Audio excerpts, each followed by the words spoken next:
I call the Honourable Leanne Dalzell. Mr Speaker, the Labour Party will be supporting the second reading of both of these bills. We believe that we've reached a workable compromise with the government over electoral finance laws and the relevant parliamentary service funding rules. And I'll just make a quick comment about the parliamentary services rules. I'm actually pleased that we've managed to get that alignment between the two pieces of legislation so that there can be no question of taxpayer funds being used for any form of electioneering. And I think we've clarified the rules very carefully around what a sitting member of Parliament can advertise in terms of the location of their out-of-Parliament offices, electorate offices and those sorts of things. So I think we've got a good result there. And in terms of the electoral finance laws, there is a side issue that I'll just mention just to get it out of the way, and that is I know that there are going to be campaign managers from one end of the country to the other who are going to be so pleased that they don't have to account for the wood to put up the hoardings anymore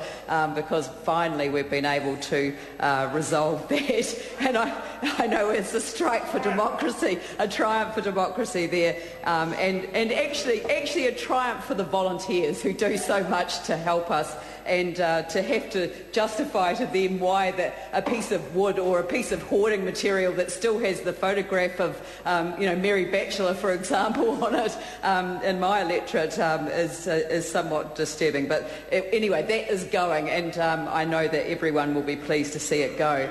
There is an issue in this package that does not form part of Labour Party policy, and in that I'm referring to the disclosure thresholds, but we will support it as part of a package in order to achieve the degree of consensus that the Minister has committed to finding. And I would like to congratulate him, put that on the record of the House, that he has attempted to do that, and there has to be compromise on both sides in order to achieve that. Disclosure thresholds on the one hand, spending limits on third parties on the others. We will be monitoring the disclosure rules very carefully just to see how they work in practice, although I will say that one of the things that makes it easier for us to do that is the notion of the disclosure of the number of donations and bans that will occur under this legislation, and that will enable us to assess whether there is a shift to donations to act as an avoidance mechanism for the disclosure rules. Mr Speaker, critical to Labour's support for the electoral finance legislation was to have spending limits imposed on third parties to avoid what I've always described as the Americanisation of our political system. There was real debate around this issue, although a lot of the debate actually in the submissions, or a lot of the commentary from submissions, came into the electoral referendum bill. And I think that the reason for that was because in the electoral referendum bill you have access to television advertising, and there is no access to television advertising for third parties in election campaigns. So when you get into the question of television advertising, then of course the unfettered ability to spend any amount of money on television advertising is obviously something that is of significant concern, and I think that's what drove a lot of the submissions to focus more on the electoral referendum bill on that subject rather than on this particular bill. However, there was commentary from submitters on this question, and the majority of people did fall on the side of some constraints, some limits on third-party spending. The amount we've agreed at Select Committee is $300,000, which represents the bottom end of the range for a medium-level nationwide ad campaign in the retail sector. Now, I just thought that it would be worthwhile talking about why we have this position on spending limits. And I thought I'd go back to the 1986 Royal Commission on the electoral system, and I thought their summing up of spending limits to be very useful. And they said this: "It is neither fair nor conducive to an informed electorate if wide discrepancies in access to resources mean some parties or groups are denied the chance to communicate their views effectively. Nor is it fair if some in the community use their relative wealth to exercise disproportionate influence. It is important that the electorate is fully informed both about significant sources of political finance and about the uses to which it is put." And I think that that does sum it up very well, because on the one hand, if people, whether or not there is actual influence, and the influence could, as the submitters said, be either way. Some people might be in fact switched off by the degree of negative advertising that is promoted by a third party. But also, I think what the Royal Commission was saying was that they were equally concerned not about the fact of, but the perception of influence, undue influence or disproportionate influence being attracted to those who had more money to spend than other members of the community.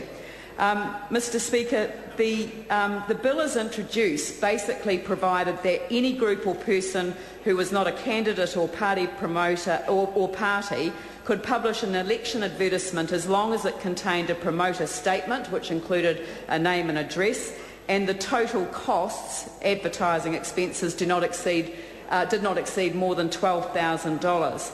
And then if it was more than $12,000, they would have to register, and that was all the legislation provided for.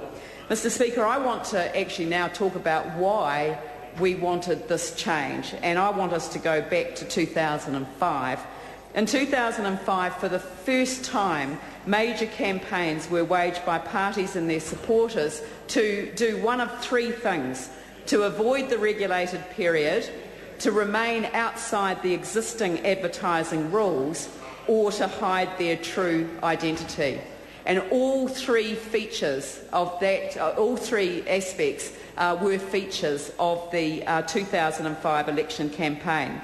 Labor has been more than happy to support reform, but was concerned that changes would simply legalise the harm that we were trying to remedy with our attempt to change the electoral finance laws back in 2008. I don't believe that the right to freedom of speech equates to the right to pay for advertising. That is not freedom of speech, that's freedom of paid advertising, paid speech, not free speech. And I think it is a fair distinction to make between the two. It should not govern who has a say on real matters of constitutional importance, and of course people should be able to speak out freely, but I don't see that that matches with what is being proposed here. I actually think it would be worthwhile for everyone with an interest in transparent democracy to actually read or reread a book called The Hollow Men and reflect on who sits in the House now who was identified as playing a role in a coordinated advertising campaign scripted by an organisation called Crosby Textor. Mr Speaker, the advice they gave was to stop attacking the Prime Minister on her weaknesses, few that they may have been, but actually to attack her on her strengths. A billboard campaign that used a distorted photo of the Prime Minister, positioning her against the smiling face of one Don Brash, was designed to do just that, and it almost worked. Iwi Kiwi was one of the more infamous messages from those billboards. So when someone tells me that a lack of spending limits is about free speech, then forgive me for my cynicism. And then we had the disgraceful actions of the exclusive brethren, who not only sought to discredit the government of the day and the Green Party in targeted brochures that failed to disclose the true identity of their promoters, they actually were deliberate in their attempt. They had been to the Electoral Commission with their pro-Don Brash brochures with his pictures on them, and on finding that they would have to be authorised by the National Party and would count against National's campaign spending limits, they designed these utterly misleading attack brochures against the government of the day and the Green Party, picking defence, health and drug law reform. And they have done this not just in New Zealand, they have done this in Australia, and they have done this in other parts of the world. And so, yeah, we can name Stephen Joyce. I will accept the interjection because that was exactly who I was referring to before in terms of the design of the billboards that were the setup for what was to happen later. So, Mr Speaker, I think we should never forget why this legislation is necessary and why we are happy to support it now that there are spending limits on those third parties.